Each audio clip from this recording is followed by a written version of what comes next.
same thing as Blue's Clues. It's like over here, it's that kind of thing with Blue's Clues because we had Blue's Clues and then you guys adapted it.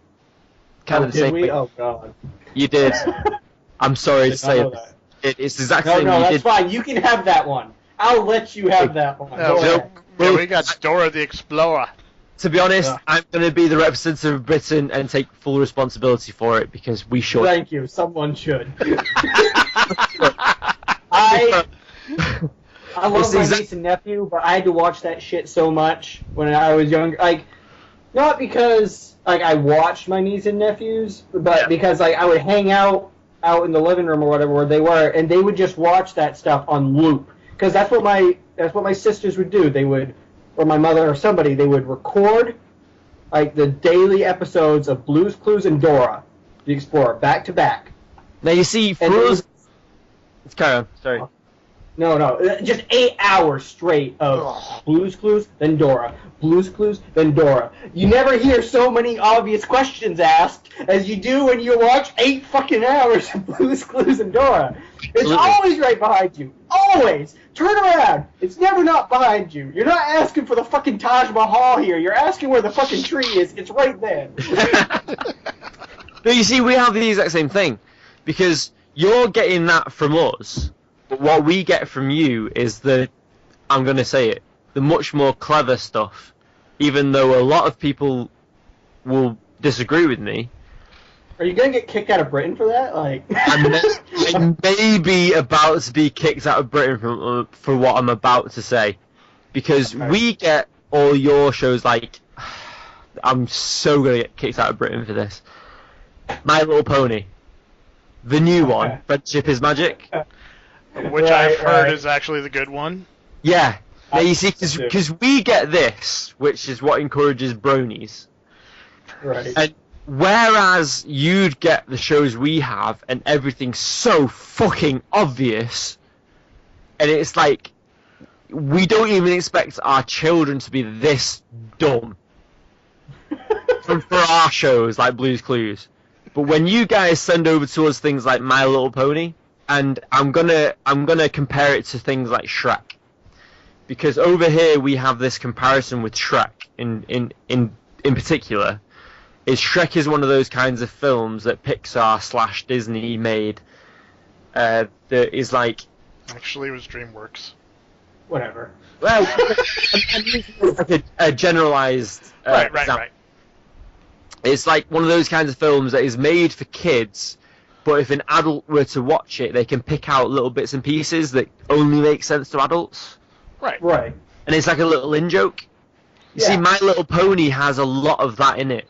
And I'm not saying this because I'm saying like, I'm a brony. I'm really not. Jesus Christ, I am not. It pisses the shit out of me because they start breaking out into a song every 5 fucking seconds. But the thing is, if I watch an episode with my niece, who's about 4 years old, she loves it. And I can't help but if I'm taking care of her for the day, there's the occasional joke that I will get that she won't. And I'll start laughing or giggling, and she won't have a fucking clue what's going on. Right. Same kind of thing with Shrek. You know, there's the occasional joke here or there that you get that a kid wouldn't get. Mm-hmm. Right, definitely. That's kind of why it's so successful, because it hits so many demographics, but it manages to do it in such an individual way. Right. Because it's smart. Exactly, yeah. Your media is smart, and I think it's because you guys have pretty much built yourself that's up. The first time I would have ever have heard that about the American media. American media is smart.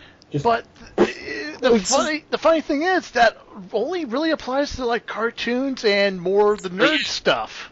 Exactly, that's what I'm getting at, because you guys are really smart with your ability to cater to all demographics all in one go. Whereas we went over here in Britain, when we try to be really smart, the BBC, because that's pretty much the only guys who get around worldwide. The BBC, when they try to be really smart, they can only really do it to one demographic, like Sherlock with Benedict Cumberbatch. Cumberbatch. Whatever. His name still makes me giggle. Cumberbatch. It reminds me of the lead singer of Linkin Park. Isn't his name something similar to that? I wouldn't know. I stopped listening to that shit years ago. I feel like his name is something like similar to Chamber Pot, but I know that's the penguin from Batman. Okay, Chester Bennington. That's the one, Bennington. And it was Cobblepot. They got me the ch sound. Okay. Oswald Cobblepot. Name. Anyway, my point is, when Britain tries to be really clever with their media, they only really manage to cater to one demographic. So with example, Sherlock, it's only really the grown-ups. Right. Whereas when you guys in America try and cater to multiple demographics with your cleverness, you get it right. You've had Shrek, even Frozen to a degree. You know what? I watched Frozen recently, and like a lot of people hate on it, but you know what? I liked it. Exactly, yeah.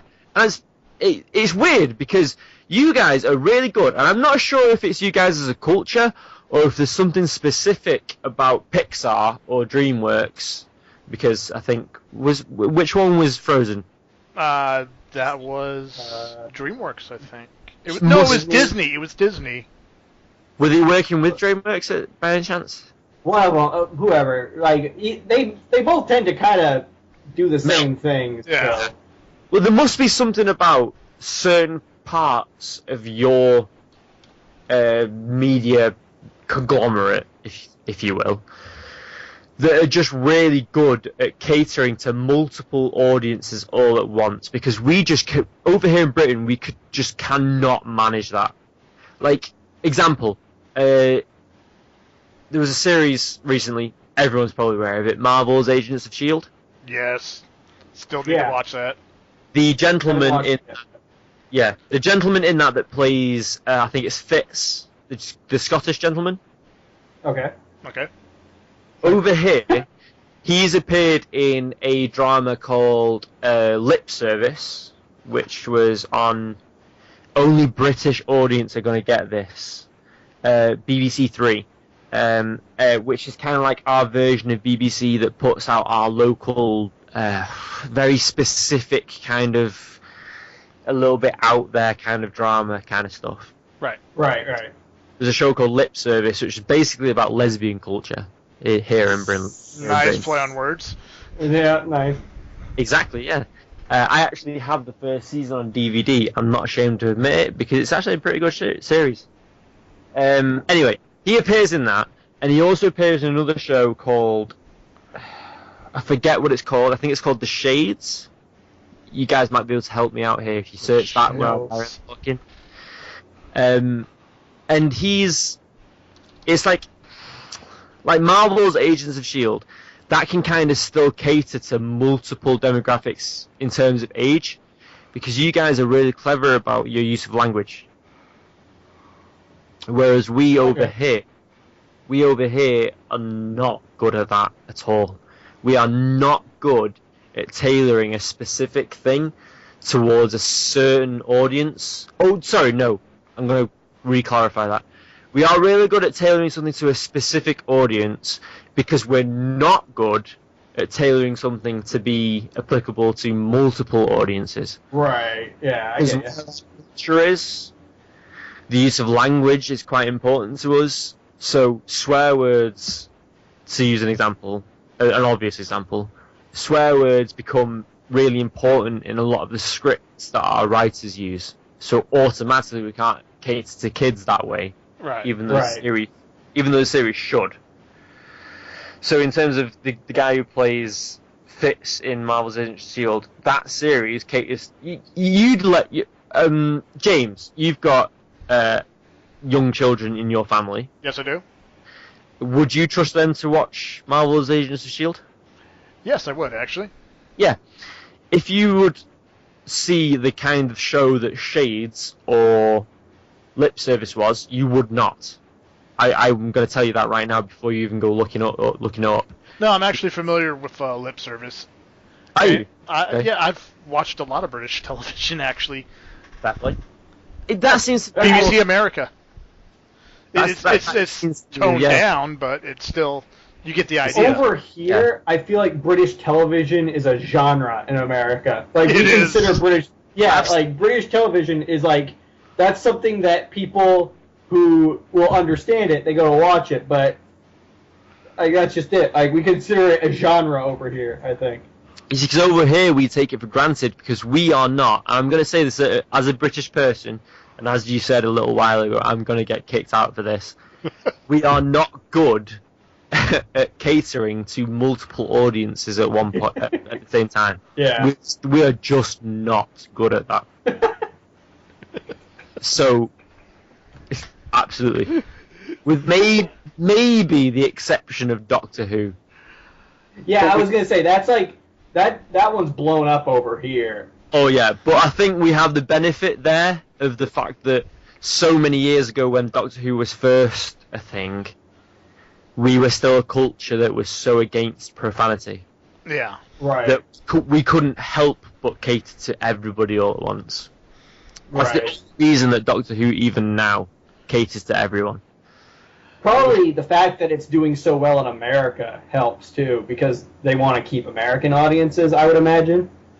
Well, Maybe. this is the thing with BBC.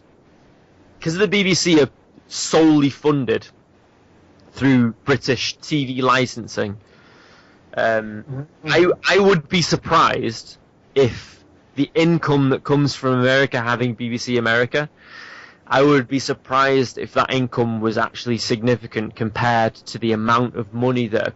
Over here we have this thing called TV licensing. Right.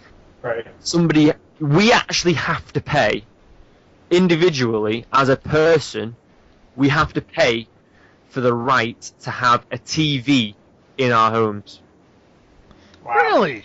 Yeah, absolutely. So that's separate from cable and stuff like that. Yeah, that's just absolutely separate, because the BBC, the British Broadcasting Channel, is a national... They would call it privilege. They would call it privilege because it's funded entirely by the government. Okay. Huh. So we have to pay a TV license to own a TV. Socialism. It's absolutely ridiculous, because I am staring at a screen that the only thing that is on it is our chat window. And it's a 40-inch fucking TV plugged into my laptop. I don't even have, and only British people are going to understand this, I don't even have a Freeview box. Which is a whole nother thing that I'm going to have to explain to you. Before you do, I gotta go to the bathroom. I will be right back.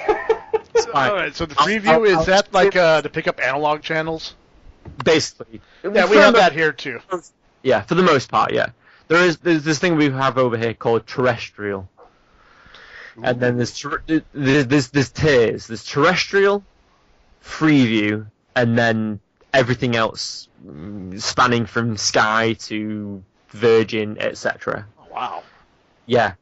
But regardless, if you own a TV, even if you're like me, where I don't have a Freeview box, I don't have it connected to a terrestrial aerial, I would still have to pay my TV license purely because of the fact that I own a TV. That's nuts. It's dumb. To be honest, in the modern culture, it is dumb. It is. Because the only thing I use my TV for, 40 inches where it may be, literally the only thing I use it for is to plug my laptop into it as a second monitor, or to be fair, at this point, I use it as my only monitor. Yeah, I kind of do the same with mine.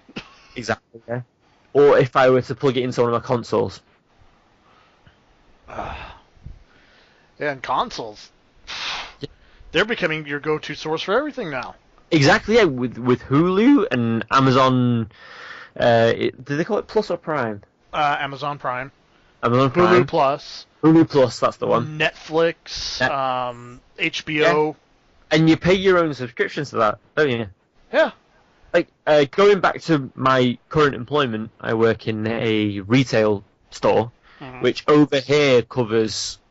You see, I don't 100% know this, but I feel like there are certain things that a retail store over here in Britain does, or what's the right word to use here? There are certain services that we offer that I imagine over in America are done slightly differently. Such as? Well, to go back to TV licensing, Okay. do you have the same kind of thing? We have what is standard free television, which is what you just pick up with your antenna. We have... You have to pay for the privilege of that? No. If you But see, we have to sit through a shit ton of commercials.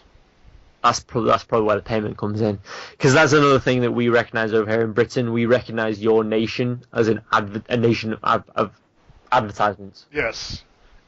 So that makes sense. Like our average TV show, if you look at it like on Netflix or something like that, is about 40 to 45 minutes, and that's supposed to be an hour-long episode. Yeah, no, we have the same thing. If you guys ship a show over to us, it'd be 45 minutes on a DVD. Like, the obvious example I can think of is when you buy a DVD box set of 24, you're led to believe that 24, each episode is an hour. It's not. It's not, no, absolutely. So Lies! Lies! Exactly, yeah. So even when it's shipped over to us on TV before box sets are released, even for us it's an hour, because we cater to the fact that your directors, producers, etc. record that show with the mindset that they have to interrupt it with adverts. Right. That's how come so many of them actually have pauses written into the scripts now. Yeah. Like, when you guys watch an hour-long show, how many breaks do you actually have? It's hard to say. I really, 3, 4? honestly... Yeah, about 4, sometimes 5. Sometimes 5. You see, that's the thing. When we watch a show over here that's shipped over from America, we would have 3 breaks. An hour-long show.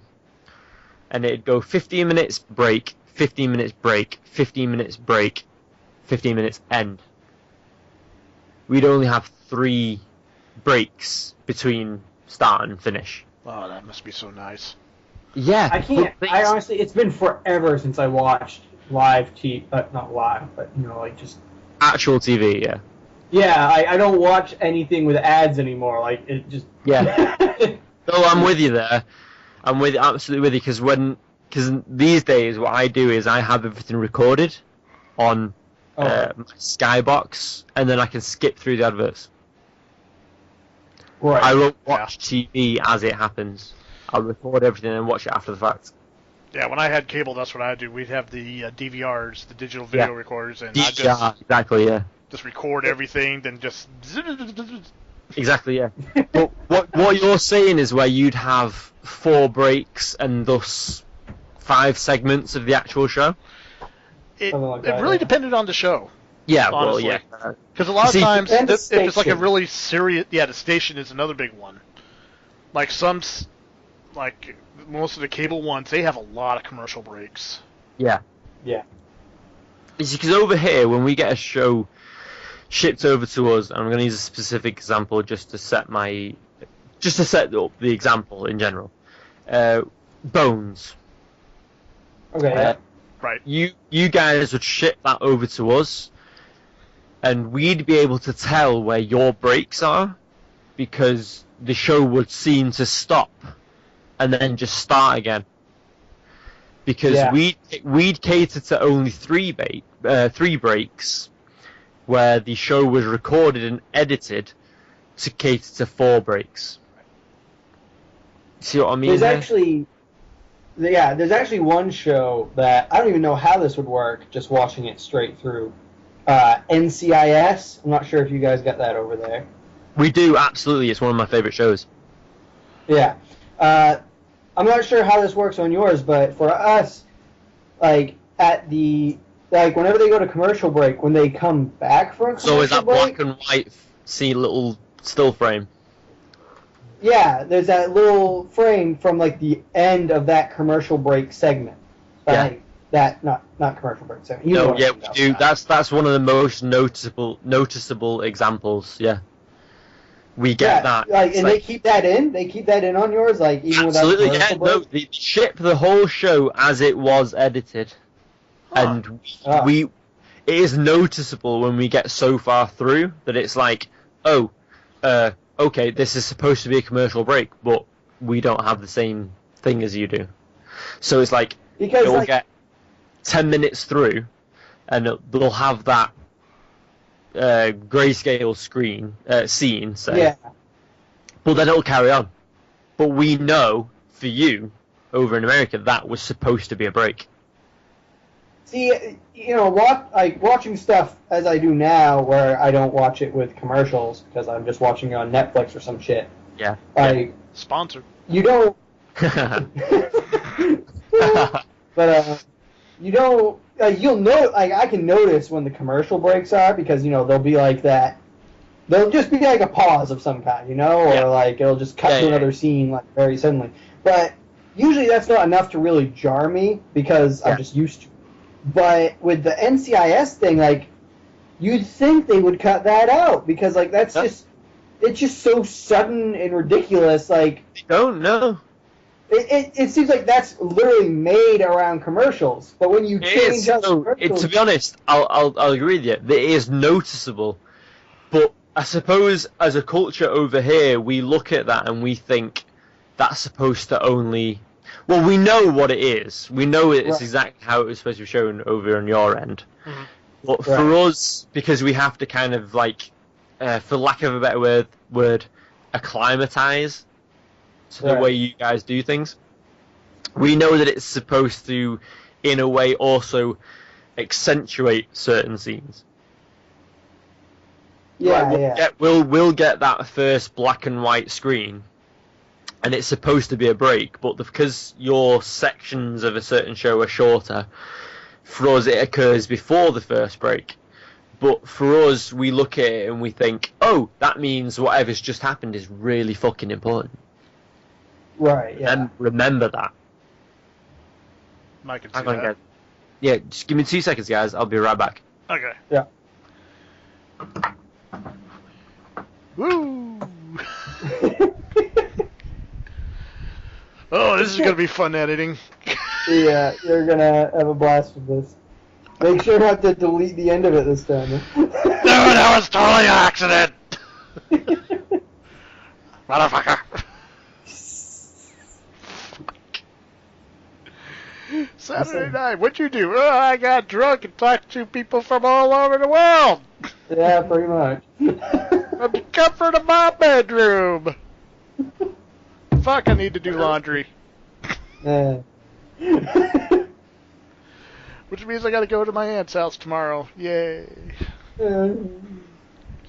Sure as hell ain't going there tonight.